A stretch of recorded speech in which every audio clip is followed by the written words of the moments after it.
बनाई देनी चाहिए।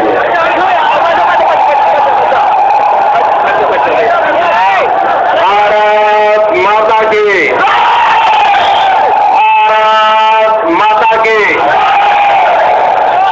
भारत माता की। भारतीय जनता पार्टी के राष्ट्रीय अध्यक्ष आदरणीय श्री राजनाथ सिंह जी,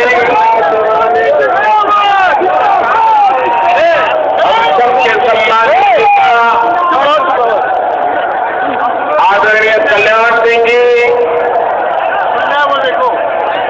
प्रदेश भारतीय जनता पार्टी के अध्यक्ष श्रीमान वाजपेयी जी, मंच पर विराजमान भारतीय जनता पार्टी के सभी वरिष्ठ महानुभाव और विशाल संख्या में पधारे हुए इस क्षेत्र के जागरूक नागरिक भाई और बहनों,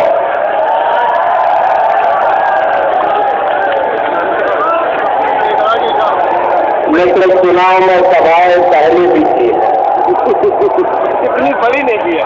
कानपुर में भी पहले आया हूं, हिंदुस्तान के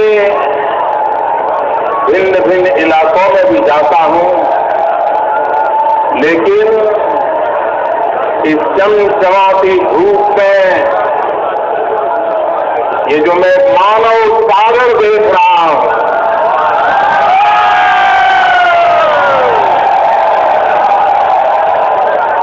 मित्रों, जहां भी नजर पहुंच रही है मुंडे ही मुंडे, मुंड ही मुंड है, मुंड ही मुंड।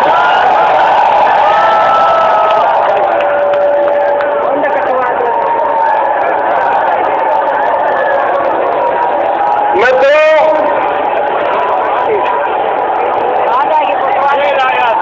चुनाव जब आएगा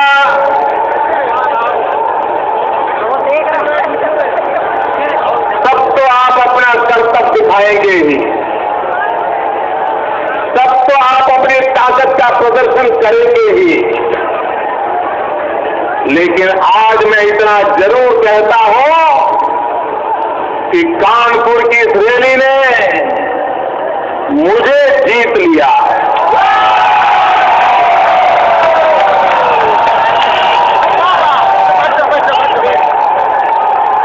पलक बावड़े बिठा करके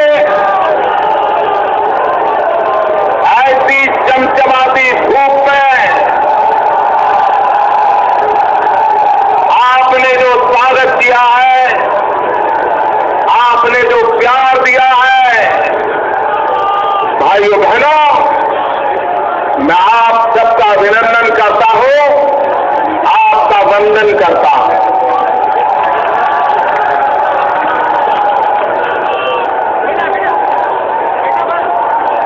भाइयों बहनों, आप 3-3, 4-4 घंटे से इस चमचमाती धूप में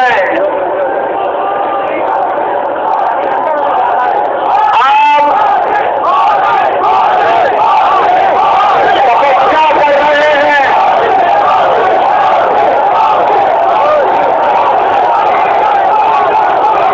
इस चमचमाती धूप में आप जो तपस्या कर रहे हैं, मैं आपको विश्वास दिलाता हूं, मैं आपकी तपस्या कभी बेकार नहीं जाने दूंगा।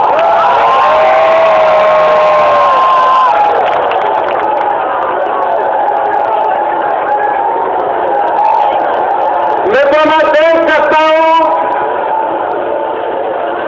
हिंदुस्तान के कोने कोने में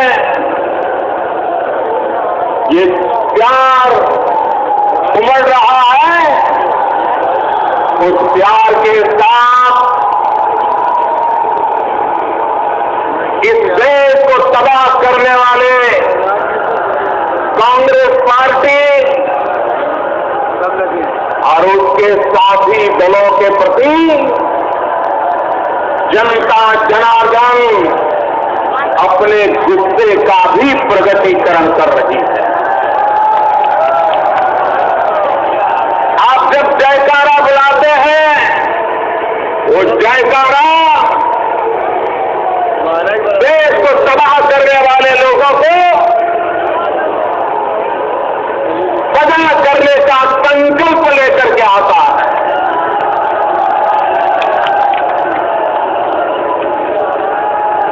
भाइयों बहनों, मैं आपसे एक सवाल करना चाहता हूं, आप जवाब देंगे? सब लोग जवाब देंगे? उधर पीछे से भी जवाब आएगा? पक्का? भाइयों बहनों, आप लोगों ने जिस कठिनाइयों में जिंदगी गुजारी है, जिस मुसीबतों में जिंदगी गुजारी है, जिस संकटों से आपने जीवन को पार किया है, क्या आप अपने बच्चों को भी ऐसी ही जिंदगी जीने के लिए मजबूर करना चाहते हो? आप अपने बच्चों का भविष्य बदलना चाहते हो? आप उनके भाग्य को सुनिश्चित करना चाहते हो? अगर आपको अपने बच्चों के प्रति प्यार है, आपके नौजवान बेटी के प्रति प्यार है, और अगर आप उनका भविष्य उज्जवल चाहते हो, आज ही संकल्प करो, जिन्होंने आपको तबाह कर दिया, उनको आपके बेटों को तबाह करने का अधिकार नहीं देंगे।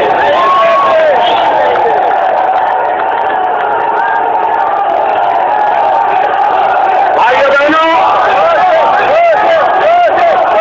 किस प्रकार से चुनाव आते समय झूठे वादे करना, जनता जनार्दन को मूर्ख बनाना, जनता की आंख में धूल झोंकना, पिछले 60 साल से कांग्रेस पार्टी में और उसको साथ देने वाले दलों में इसमें मास्टरी हासिल करके रखी है। और हर चुनाव में ये अगले चुनाव की बातें भुला देते हैं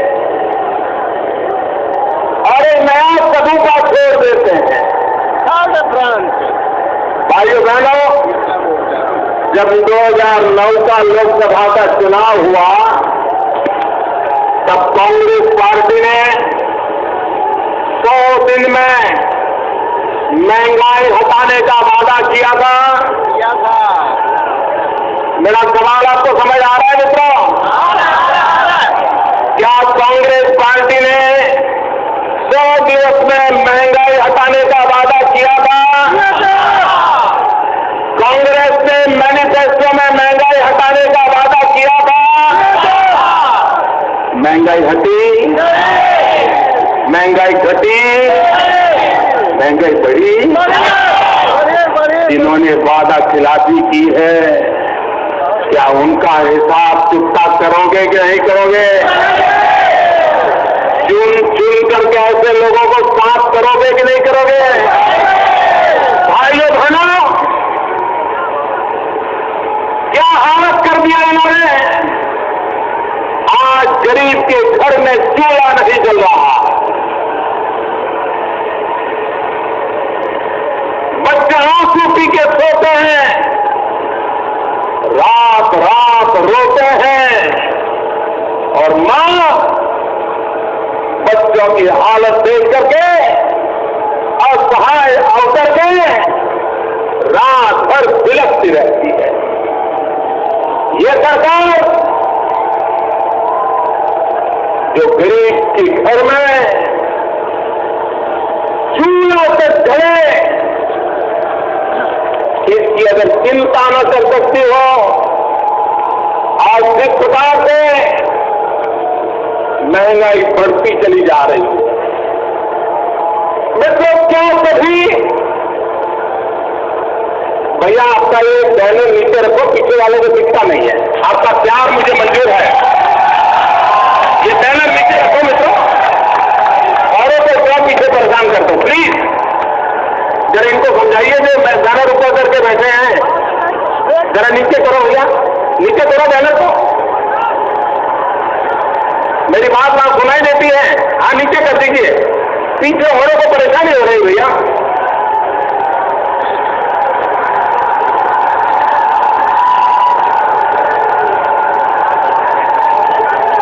प्यार मुझे मंजूर है, लेकिन भैया पीछे लाखों लोग घंटों से तपस्या कर रहे हैं। मित्रों महंगाई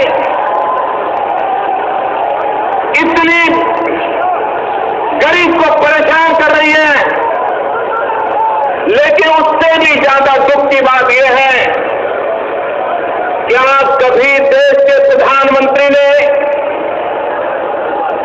महंगाई रोक नहीं पाने के लिए एक शब्द भी बोला है? क्या कभी मैडम सोनिया जी ने महंगाई कम नहीं कर पा रही इसके लिए दुख जताया है? क्या कभी उनके शहजादे ने भी कभी दो शब्द कहे हैं? ये क्यों हो रहा है मित्रों? ये इसलिए हो रहा है कि कांग्रेस का अहंकार 7वें आसमान पर है, उनको जनता जनार्दन की परवाह नहीं है, वे जनता की आवाज सुनने को तैयार नहीं है, वो अपने अहंकार में जी रहे हैं।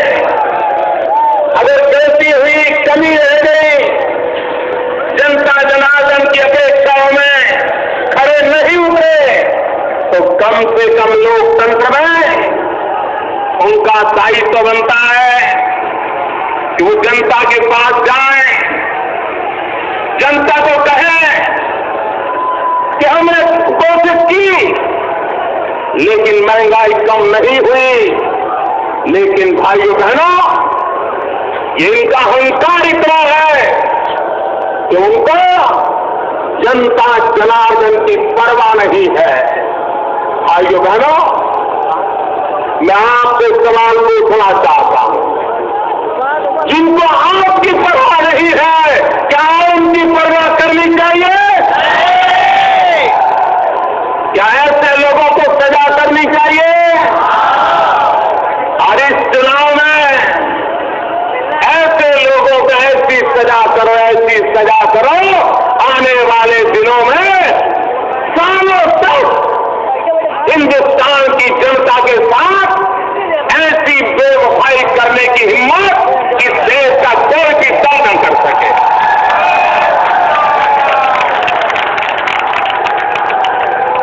और इतना ही नहीं भाइयों, उनके जो साथी दल है, जो अपने राजनीतिक स्वार्थ के कारण अपने निजी गुनाहों से बचने के लिए, अपने कारनामों को छुपाने के लिए जो कांग्रेस की मदद कर रहे हैं, बार बार कांग्रेस की रक्षा कर रहे हैं, संसद के अंदर 501 करते हैं, लेकिन पिछले दरवाजे से इस सरकार को बचाने का जिन्होंने बात किया है, जो भी उतने ही गुनहगार है, और वो गुनहगार आपके उत्तर प्रदेश में भी बैठे हुए हैं।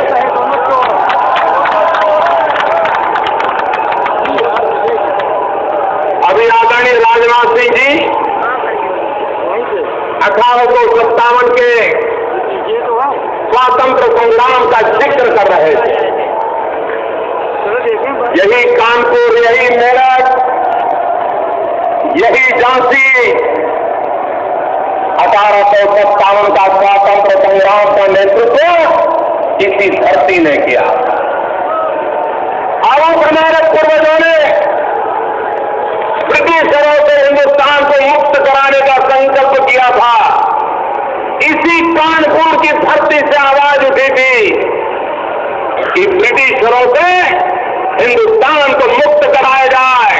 भाइयों बहनों, आज फिर से कानपुर से आवाज उठनी चाहिए, कांग्रेस मुक्त भारत का नारा लगना चाहिए।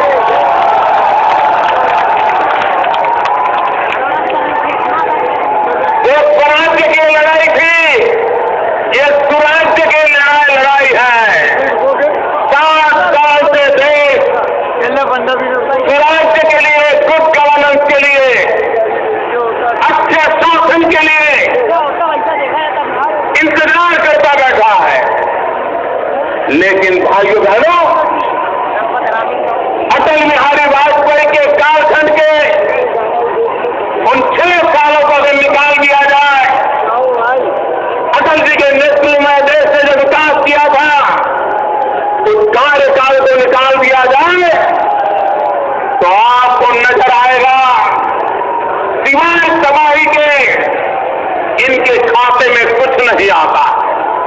और इसलिए भाइयों बहनों, इस देश का संकल्प होना चाहिए कि न सिर्फ कांग्रेस पार्टी, लेकिन उनके सारे चक्के पक्के, उनके सारे साथीदार, उन सबको भी आने वाले चुनाव में हिंदुस्तान की राजनीति में नीचे धकेल देने की आवश्यकता है। तभी जाकर के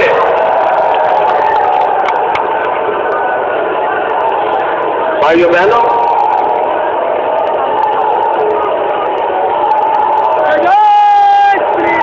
आज उत्तर प्रदेश की कानून व्यवस्था क्या है? पिछले 1 वर्ष में 5000 से अधिक निर्दोष लोगों की हत्याएं हुई। अब कल्पना कर सकते हो, एक राज्य में 1 साल में 5000 से अधिक निर्दोष लोगों की हत्या हो जाए, और फिर भी उत्तर प्रदेश की सरकार अपनी वोट बैंक की राजनीति में अपने खेल खेलती रहती है। और मैंने सुना है इन दिनों जिन पर आतंकवाद के गंभीर आरोप लगे हैं, ऐसे लोगों को भी जेल से रिहा करने के कारनामे तैयार हो रहे हैं। क्या भाइयों बहनों, ऐसे लोगों को जेल से छोड़ना चाहिए? नहीं। क्या कानून को कानून का काम करने देना चाहिए? क्या वोट बैंक की राजनीति के लिए ये देश की सुरक्षा के साथ खिलवाड़ करना चाहिए? नहीं। क्या उत्तर प्रदेश में जो प्रवृत्ति चल रही है, इनको करारा जवाब देना चाहिए कि नहीं देना चाहिए? और इसलिए भाइयों बहनों, मैं आपके पास आया। इस देश के राजनेताओं को डर लगना चाहिए कि अब जनता जाग चुकी है। आपके वोट बैंक की राजनीति उत्तर प्रदेश को या हिंदुस्तान को तबाह नहीं करने देंगे। भाइयों बहनों,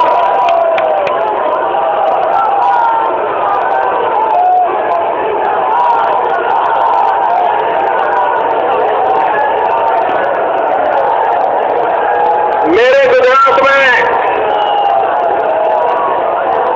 उत्तर प्रदेश का कोई जिला ऐसा नहीं होगा, कोई तहसील ऐसा नहीं होगा कि जिसके लोग मेरे गुजरात में न रहते हो। आपके यहां से कोई न कोई रिश्तेदार मेरे गुजरात में रहता है, सुखचैन की जिंदगी जीता है।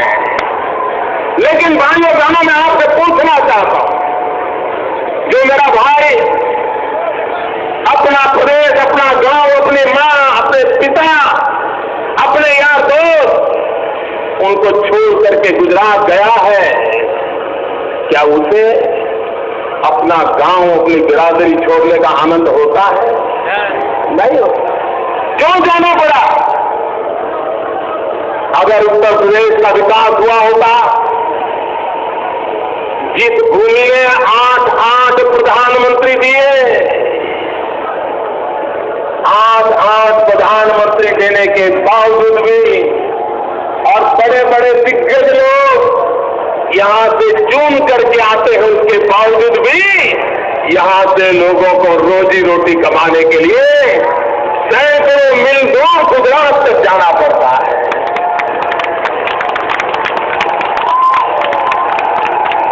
और जब उत्तर प्रदेश का कोई बेटा, कोई बेटी गुजरात आता है, ट्रेन में सफर करता है, तो उसकी मां उसे फोन करती है, बार बार टेलीफोन करती है कि बेटा कहां तक पहुंचे।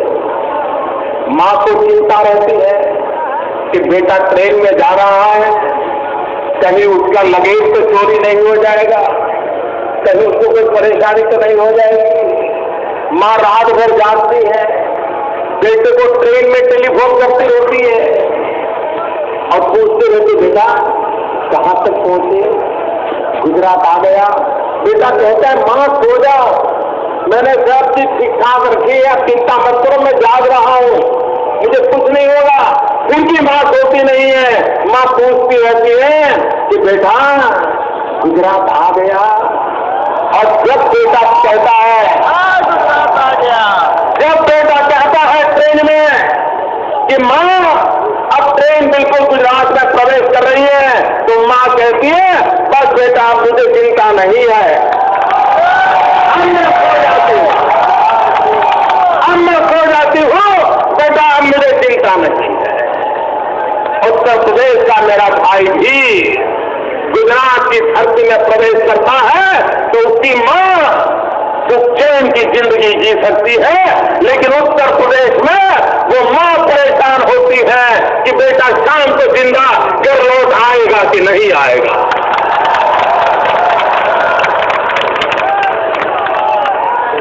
क्या शादी के बाद, इतने सालों के बाद, क्या हम इसी प्रकार की जिंदगी जीने के लिए मजबूर हैं क्या?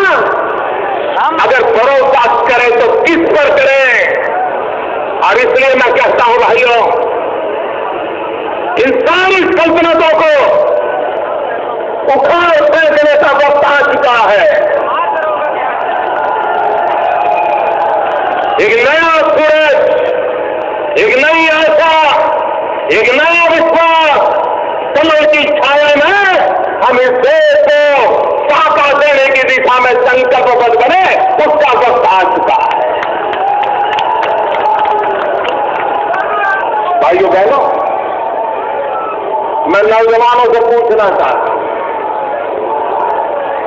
आपके अगर कानपुर की जो दुर्दशा हुई है, मिलें बंद हो गई, नौजवान बेरोजगार हो गए, अभी राजनाथ सिंह जी वर्णन कर रहे थे किस प्रकार से आर्थिक रीढ़ को तोड़ दिया गया, खत्म कर दिया गया है। भाइयों बहनों, पूरा हिंदुस्तान एक बात से गर्व करता रहा है, गंगा यमुना सरस्वती की त्रिवेणी पूरे हिंदुस्तान के लोगों को आन बान शान का विषय है। जिस त्रिवेणी के लिए ये उत्तर प्रदेश हिंदुस्तान के आस्था का केंद्र बना था, वही उत्तर प्रदेश में सपा, बसपा और कांग्रेस की तिकड़ी ने पूरे उत्तर प्रदेश की इज्जत को मिट्टी में मिला दिया। अब जब तक ये तिकड़ी है, तब तक गंगा यमुना सरस्वती की त्रिवेणी की जो गौरवगान होता था, वो दोबारा प्राप्त होना संभव नहीं है। इसलिए ये तिकड़ी रूपी जो ग्रहण लगा है उत्तर प्रदेश पर, उस ग्रहण से उत्तर प्रदेश को मुक्त कराने की आवश्यकता है, उसे मुक्ति चाहिए। भाइयों बहनों, इन दिनों मैं आपसे पूछना चाहता हूं भैया, 2014 में चुनाव भारत सरकार का है ना? 2014 में चुनाव केंद्रीय सरकार का है ना? पक्का? हाँ। तो चर्चा दिल्ली सरकार के कारनामों की होनी चाहिए कि नहीं होनी चाहिए? दिल्ली की सरकार ने अपना हिसाब देना चाहिए नहीं देना चाहिए? उन्होंने पिछले 10 साल में क्या काम किया वो हिंदुस्तान की जनता को बताना चाहिए कि नहीं बताना चाहिए? पाई का हिसाब देना चाहिए कि नहीं देना चाहिए? पाई का हिसाब देना चाहिए कि नहीं देना चाहिए? नहीं दे रहे। आपने देखा होगा कांग्रेस के नेता दिल्ली की सरकार ने देश के लिए क्या किया इस पर एक शब्द नहीं बोल रहे हैं। और क्या कर रहे हैं? जहां भी जाते हैं, गुजरात में क्या हुआ, मोदी ने क्या किया, गुजरात में क्या हुआ, मोदी ने क्या किया। भैया ये चुनाव गुजरात का है क्या? ना चुनाव गुजरात का है क्या? अरे गुजरात में तो मैंने गुजरात की जनता को अभी 1 साल पहले हिसाब दे दिया है, 2012 के दिसंबर में हिसाब दे दिया है, और गुजरात की जनता ने मुझे डिस्टिंक्शन मार्क्स से पास कर दिया। हम हिसाब दे चुके हैं। कांग्रेस के लोग अब कसौटी आपकी है। 5 साल के आपके कारनामों का हिसाब आपको देना है। आप जनता को गुमराह मत कीजिए। अगर गुजरात में मेरी कोई कमी रही होगी तो वो हिसाब गुजरात की जनता मेरे से चुप्त कर लेगी, लेकिन आप मेहरबानी करके हिंदुस्तान की जनता को गुमराह करने का पाप मत कीजिए। आपसे जवाब मांगे, भ्रष्टाचार के लिए जवाब देने के लिए तैयार नहीं है। और कोई कहता है महंगाई का जवाब दो तो बोले कानून बनाया, भ्रष्टाचार का जवाब दो बोले कानून बनाया, फलाना जवाब दो तो कानून बनाया। तो जिन्होंने भारत का संविधान बनाया था उन्होंने क्या किया था? बाबा साहब अम्बेडकर ने क्या किया था? उन्होंने कानून नहीं बनाए थे। लेकिन आपको जनता को गुमराह करने के सिवाय कोई काम नहीं। मित्रों, भ्रष्टाचार के लिए जवाब नहीं दे रहे। और मित्रों, दिल्ली में कोयले की जो राख है ना, वो कोयले की राख कानपुर पर भी छाई हुई है। ये कानपुर में जो पॉल्यूशन है ना, ये पॉल्यूशन दिल्ली की कोयले की राख का है। आप कल्पना कर सकते हैं मित्रों, इतनी बड़ी सरकार और भारत सरकार का एक अफसर कह रहा है, वो कहता है अगर मैं मुजरिम हूं तो नंबर 1 मुजरिम प्रधानमंत्री है।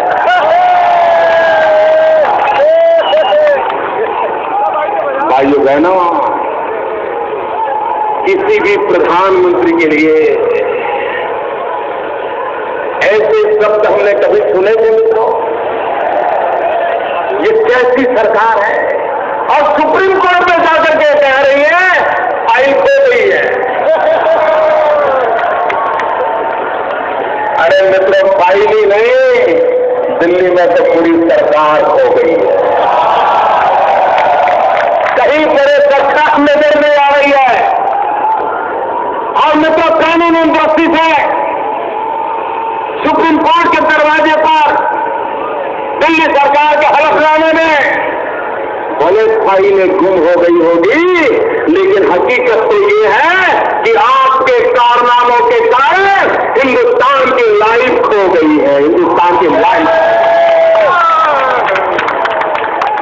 कानून के दायरे में फाइल होगी, लेकिन हिंदुस्तान के जनजीवन के लिए आपने हमारी फाइल से ही हमारी लाइफ खो दी है, हमारे सपनों को चूर चूर कर दिया है। और इसलिए भाइयों बहनों, कांग्रेस पार्टी हो या उनके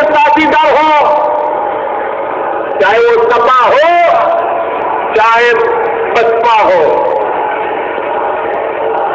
और इसलिए भाइयों बहनों,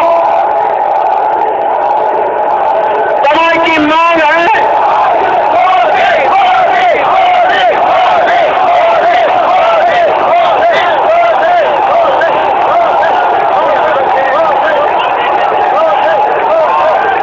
बीच बीच में नारे बोलने का एकदम उत्साह आ जाता है।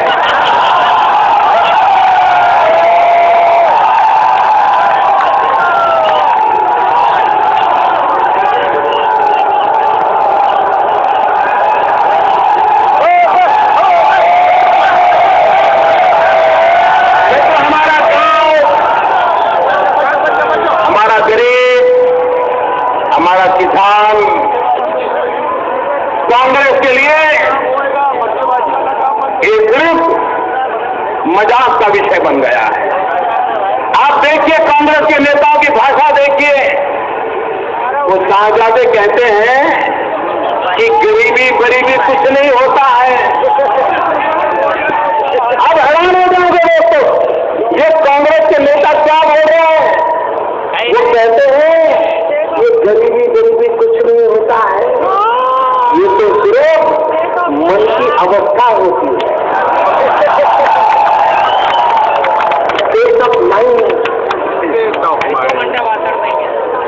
भाइयों बहनों, जो सोने की चम्मच लेकर के पैदा हुए हैं, उनको गरीबी क्या होती है पता है।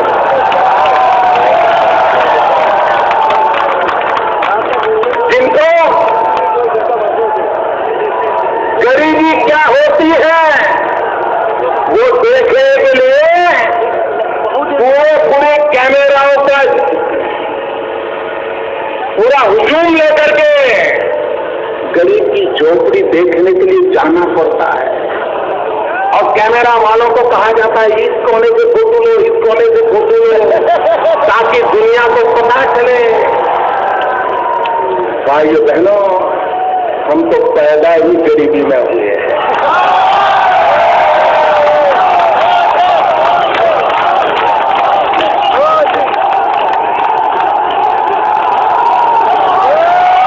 हमने गरीबी को जिया है, हमने गरीब के दर्द को जाना है। और कोई अगर गरीब के ऊपर इस प्रकार से मजाक करता है, मखौल उड़ाता है, तो मुझे उतनी ही पीड़ा होती है जो बचपन में मैंने अपनी गरीबी के समय अनुभव की।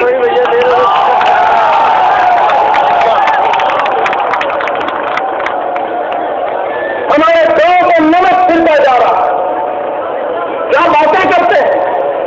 आपके यहां एक एमपी चुन करके दिल्ली में बैठे हैं, वो मीडिया के सामने ऐसे ड्रामेटिक वे में कह रहे हैं कि मेरे मुंबई में तो 12 रुपये में खाना मिलता है, कहीं भी जाओ मिल जाता है। भैया 12 रुपये में खाना मिलेगा क्या? ये क्यों गरीबों की मजाक उड़ा रहे हैं? तो एक और आगे चल कर लगते हैं जेल चले गए, उन्होंने कहा 5 रुपये में खाना मिलता है। इतना ही नहीं, प्लानिंग कमीशन जिसके अध्यक्ष भारत के अर्थशास्त्री प्रधानमंत्री जी बैठे हैं, वो कहते हैं कि अगर गांव में अगर किसी परिवार की इनकम 26 रुपया है तो वो गरीब नहीं है, और शहर में किसी परिवार की इनकम अगर 32 रुपया है तो गरीब नहीं है। क्या भाइयों बहनों, ये बात आपको मंजूर है?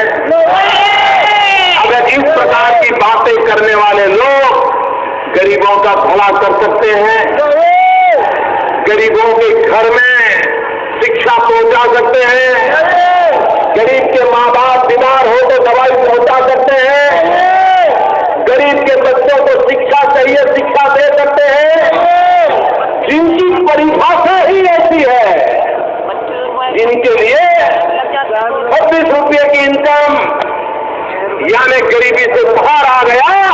यही अगर इनकी सोच होगी तो मेरे देश के गरीबों का क्या होगा? भगवान ही उसका मालिक है और कोई उसको बचा नहीं सकता। ये हाल इन्होंने करके रखा।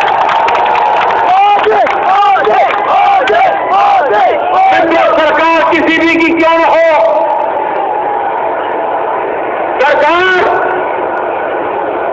सरकार गरीबों के लिए होती है। सरकार गरीबों के कल्याण के लिए होती है।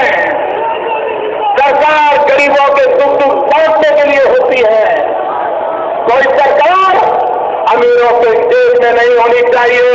सरकार अमीरों के लिए नहीं होनी चाहिए, सरकार गरीबों के लिए होनी चाहिए। लेकिन इनको गरीबों की परवाह नहीं। इतना ही नहीं, इन दिनों वो फूड सिक्योरिटी बिल का ढोल पीट रहे हैं। मित्रों, उसमें जो अनाज देने की बात कही है ना, ये जो मध्याह्न भोजन मिल में, मिड डे मील में एक छोटे बालक को जितना अनाज मिलता है, उससे भी कम अनाज बड़ी उम्र वालों को देने का कानून बनाया है। अब ये भूखा रखने का कानून है कि पेट भरने का कानून? क्या ये भूखा रखने वाले कानून बनाने वालों को अब भूखा रखने का समय आया है कि नहीं आया है?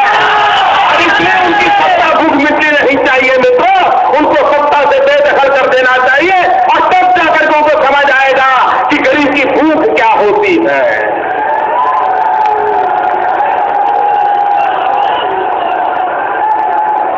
भाइयों बहनों, कभी कभी जब ये लोग गुजरात की चर्चा करते हैं तो ये कहते हैं कि गुजरात तो पहले से ही अमीर था। मैं आपको एक जानकारी देता हूं। हमारे उत्तर प्रदेश में शेड्यूल कास्ट का पॉपुलेशन करीब 21% है। हमारे यहाँ शेड्यूल ट्राइब का पॉपुलेशन उत्तर प्रदेश में बहुत कम है, बिल्कुल बहुत ही कम। मित्रों, गुजरात में उत्तर प्रदेश से छोटा प्रदेश है, लेकिन गुजरात में शेड्यूल कास्ट, शेड्यूल ट्राइब, वो जनसंख्या 22% है। 22%। जहां 21% है, वहां 22%। और हमारे जो 13,000 किलोमीटर समुद्र तट है, जहां पर करीब मछुआरों की बस्ती है, अगर वो मैं संख्या जोड़ दूं तो उससे भी बहुत ज्यादा हो जाती है। इन सारी परिस्थितियों के बावजूद भी अगर गुजरात प्रगति कर सकता है तो उत्तर प्रदेश में कांग्रेस की सरकार हो या सपा की सरकार हो या बसपा की सरकार हो, दिन रात ये आंकड़े दिखा करके रोते बैठने की जरूरत क्या है? आप में लोगों को भला करने की इच्छा नहीं है, आप में दम नहीं है। अब इसी के कारण आप इन कामों को कर नहीं पा रहे हो, उसी के परिस्थिति पैदा हुई है। और भाइयों बहनों, कांग्रेस पार्टी जब भी संकट में आती है, कोई भी बात हो तो एक मंत्र पकड़ के बैठ जाती है बचने के लिए। लोग समझे या न समझे, लेकिन चुनाव जीतने के लिए उनके पास एक ही जड़ी बूटी है और वो जड़ी बूटी है वोट बैंक की राजनीति। और इसलिए आए दिन सेकुलरिज्म के मंत्र गा करके लोगों को बांटने का काम करते हैं। भाइयों बहनों, हम भारतीय जनता पार्टी के लोग संकल्पबद्ध हैं। हमारा मंत्र है, हम चाहते हैं देश की भलाई के लिए हिंदू अच्छा हिंदू बने, मुसलमान अच्छा मुसलमान बने, ईसाई अच्छा ईसाई बने, बौद्ध अच्छा बौद्ध बने, सिख अच्छा सिख बने, और हम सब मिलकर के भारत मां को अच्छा बनाने का काम करें। यह हमारी सोच।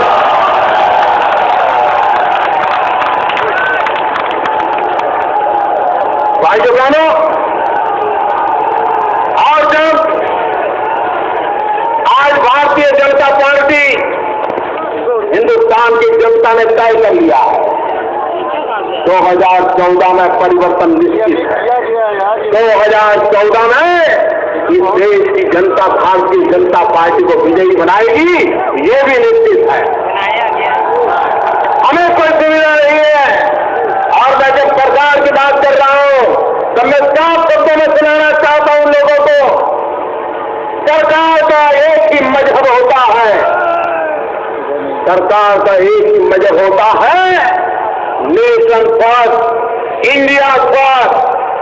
सरकार का एक ही मजहब होता है, इंडिया फर्स्ट। सरकार का एक ही धर्म ग्रंथ होता है, और सरकार का धर्म ग्रंथ होता है भारत का संविधान, हमारा कॉन्स्टिट्यूशन। सरकार की एक ही भक्ति होती है, राष्ट्रीय पर भारत भक्ति। सरकार की एक ही शक्ति होती है, 125 करोड़ की जनशक्ति, ये सरकार की शक्ति होती है। और सरकार की एक ही कार्यशैली होती है, सबका साथ, सबका विकास। हर एक के लिए विकास होना चाहिए। मित्र, हिंदुस्तान में वोट बैंक की राजनीति बहुत हो चुकी है। 60 साल हम बर्बाद कर चुके हैं, पीढ़ियां खत्म होने आई है। अब हमें वोट बैंक की राजनीति को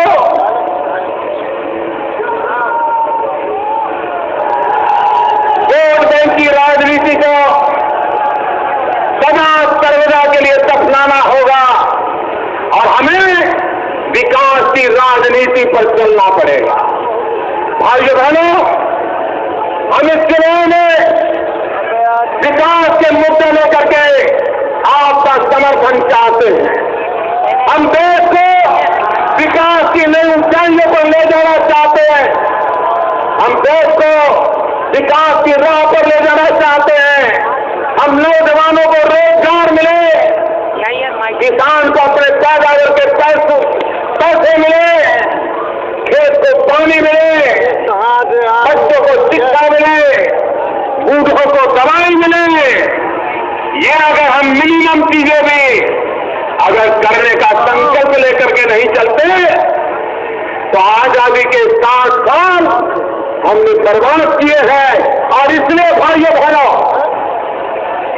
दिल्ली में ऐसी सरकार हम बनाए जो सरकार आपके ढांचे को बदलने के लिए सक्षम हो, जो सरकार आपके बच्चों का भविष्य सुनिश्चित करने वाली हो, जो सरकार आपके नौजवान बेटे को रोजगार का प्रबंध कराने के लिए संकल्पबद्ध हो, ताकि शाम के साथ वो जीना सीखे। भाइयों बहनों, विकास का मंत्र लेकर के भारतीय जनता पार्टी नई ऊंचाइयों की ओर हिंदुस्तान को ले जाना चाहती है। भाइयों बहनों, हमारे पड़ोसी देश आए दिन हमें ललकारते हैं, और दिल्ली की सरकार चिकन बिरयानी के भोजन परोसती रहती है। जब हमारे लोग जवानों के सर काट दिए गए तो प्रधानमंत्री ने सीना तान करके कहा कि अगर आगे ऐसा हुआ तो हम देख लेंगे, बात नहीं करेंगे। कुछ ही दिनों के बाद सीमा पर हमारे जवानों को गोलियों से भून दिया गया। और इतना ही नहीं, भारत के रक्षा मंत्री और भारत की सेना दोनों ने अलग अलग वर्जन दिए। क्या किसी देश में ऐसा हो सकता है कि सेना एक बात कहे और रक्षा मंत्री दूसरी बात कहे? मैं तो ये हालत इन्होंने बनाकर रखी। मैं तो कांग्रेस पार्टी का चरित्र भावना करो और राज करो का है। कांग्रेस पार्टी के डीएनए में, कांग्रेस पार्टी के ब्लड में, कांग्रेस पार्टी की सोच में डिविजिव, विघटनकारी, तोड़ने वाली भाई से भाई को अलग करने वाली ये मानसिकता भरी पड़ी हुई है और ये अंग्रेजों से सीख करके आए हैं। और इसलिए भाइयों बहनों, कांग्रेस जहां गई वहां सिवाय बंटवारे उसे कुछ नहीं किया। पहले देश को तोड़ा, दल को तोड़ा, जातियों को तोड़ा, समाज को तोड़ा, राज्यों को तोड़ा, अगले और पिछड़ों को तोड़ा। तोड़ना ही उनका कारोबार है। अगर देश को आगे ले जाना है तो हमें जोड़ने की राजनीति करनी पड़ेगी।